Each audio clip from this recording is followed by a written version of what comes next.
ಸಖತ್ ಖಾರ ಬಣ್ಣ ಮತ್ತು ರುಚಿ ಆಚಿ ಚಿಲ್ಲಿ ಪೌಡರ್.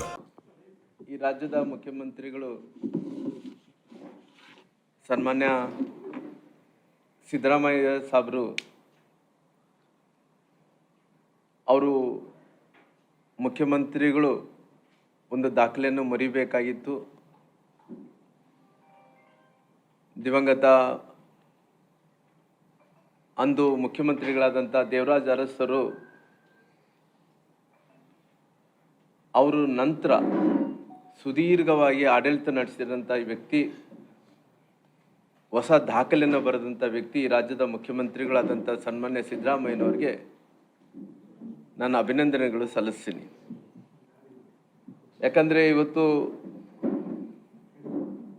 ಕಳೆದ 17 ವರ್ಷಗಳಿಂದ ಸನ್ಮಾನ್ಯ ಸಿದ್ದರಾಮಯ್ಯನವರು ಯಾವುದೋ ಒಂದಲ್ಲಾರ್ದಂತೆ ಒಂದರಲ್ಲಿ ಸಾಂವಿಧಾನಿಕ ಹುದ್ದೆಯಲ್ಲಿ ಅವರು ಅಧಿಕಾರದಲ್ಲೇ ಮುಂದುವರಿಸ್ಕೊಂತ ಬಂದಿದ್ದಾರೆ.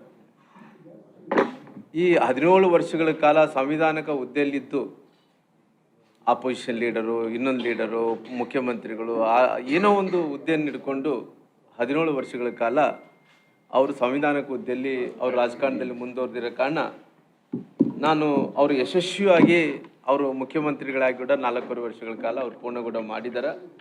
ಹಂಗಾಗಿ ಇವತ್ತು ಅವ್ರು ಹೇಳ್ತಾ ಇದ್ರು 7 ವರ್ಷ. ಹಂಗಾಗಿ ಅವ್ರು ಹೇಳ್ತಾ ಇದ್ರು, ಒಂದು ಕಡೆ ದೇವರಾಜ ಅರಸರು ಅವರು ಏನು ಆಡಳಿತ ಅವಧಿಯಲ್ಲಿ ಮಾಡಿದಂಥ ಒಳ್ಳೆ ಕೆಲಸಗಳು ನೋಡಿದ್ರೆ ನಾವು ಸನ್ಮಾನ್ಯ ಸಿದ್ದರಾಮಯ್ಯವ್ರನ್ನ ಹೋಲ್ಸೋಕ್ಕಾಗಲ್ಲ. ಯಾಕಂದರೆ ದೇವರಾಜ ಅರಸರೇ ಬೇರೆ, ಸಿದ್ದರಾಮಯ್ಯರು ಬೇರೆ ಆಗ್ತಾರೆ. ದೇವರಾಜ ಅರಸರಿಗೆ ಸಿದ್ದರಾಮಯ್ಯರಿಗೆ ಹೋಲಿಸಿದರೆ ಆಕಾಶಕ್ಕೆ ಭೂಮಿಗೆ ಹೋಲಿಸಿದಂತಾಗುತ್ತೆ. ಹಂಗಾಗಿ ದೇವರಾಜ ಅರಸರಿಗೆ ಮತ್ತು ಸಿದ್ದರಾಮಯ್ಯರಿಗೆ ಹೋಲಿಸೋದು ಅಷ್ಟೊಂದು ಮಟ್ಟಿಗೆ ಸಮಜಾಸಿ ಅಲ್ಲ ಅನ್ನೋದು ನನ್ನ ವೈಯಕ್ತಿಕವಾದಂಥ ಅಭಿಪ್ರಾಯ ಆಗಿರೋ ಕಾರಣ ಭಗವಂತ ಇನ್ನು ಅವಕಾಶವನ್ನು ಕೊಟ್ಟರೆ ದೊಡ್ಡ ಹುದ್ದೆಗೆ ಹೋಗಲಿ. ದೇವರಾಜ ಅರಸರು ಮಾಡಿದಂಥ ಒಳ್ಳೆ ಕೆಲಸಗಳು ಇವತ್ತು ಕೂಡ ಶಾಶ್ವತವಾಗಿ ನಿಂತಾವ, ಇವತ್ತು ಕೂಡ ಜನರು ನೆನೆಸ್ತಾರ. ಆ ರೀತಿ ಸಿದ್ದರಾಮಯ್ಯ ಸಾಹೇಬರು ಅವರು ಮುಖ್ಯಮಂತ್ರಿಗಳು ದೇವರಾಜ ಅರಸರು ದಾಖಲೆಯನ್ನು ಮುರಿದಿರ್ಬೋದು, ಆದರೆ ಅವರ ಅವಧಿ ಏನಿದೆನೋ ಅವರು ದೇವರಾಜ ಅರಸರು ಮಾಡಿದಂಥ ಎಲ್ಲ ಬಡವರ ಪರವಾದಂಥ ಒಳ್ಳೆ ಕೆಲಸಗಳು, ರೈತರ ಪರವಾದಂಥ ಒಳ್ಳೆ ಕೆಲಸಗಳು, ಅವ್ರಿಗೆ ಬಡವರಿಗೆ ಬೇಕಾದಂಥ ಎಲ್ಲ ವಿಚಾರಗಳ ಬಗ್ಗೆ ದೇವರಾಜ ಅರಸ್ ನಂಬರ್ 1 ಆಗಿದ್ದಾರೆ. ನಾನು ಕೂಡ ಮುಖ್ಯಮಂತ್ರಿಗಳಾದಂಥ ಸಿದ್ದರಾಮಯ್ಯರು ಮೊದಲನೇ ಬಾರಿ ಮುಖ್ಯಮಂತ್ರಿ ಆದಂಥ ಟೈಮಲ್ಲಿ ನಾನು ಕೂಡ MLA ಆಗಿ ಆಯ್ಕೆ ಆಗಿದ್ದೆ.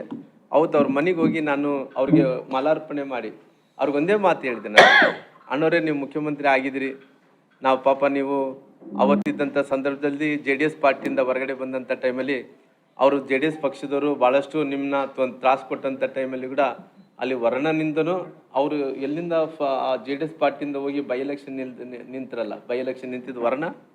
ಅವ್ರು ಶೇಷನ್ನವರು ಎಲೆಕ್ಷನ್ ಕಮಿಷನರ್ ಆಗಿದ್ದರು. ಶೇಷನ್ನವರು ಎಲೆಕ್ಷನ್ ಕಮಿಷನರ್ ಆದಂಥ ಟೈಮಲ್ಲಿ ನಮ್ಮದು ಕುಮಾರಸ್ವಾಮಿ ಗೌರ್ಮೆಂಟಲ್ಲಿ ನಾನು ಜನಾರ್ದನ್ ರೆಡ್ಡಿ ಅವರು ಮುಖ್ಯಮಂತ್ರಿಗಳಾಗಿದ್ವಿ.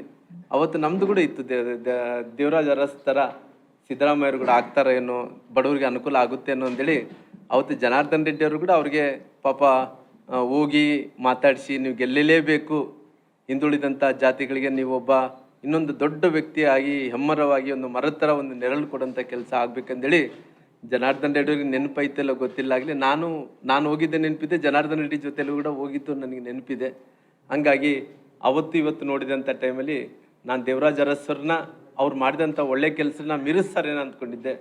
ಸಿದ್ದರಾಮಯ್ಯ ಸಾಹೇಬ್ರ ಕೈಯಲ್ಲಿ ಅವ್ರು ಮಾಡಿದಂಥ ಒಳ್ಳೆ ಕೆಲಸಗಳು ಮಾಡಲಿಕ್ಕೆ ಮೀರ್ಸೋಕ್ಕಾಗಲಿಲ್ಲ.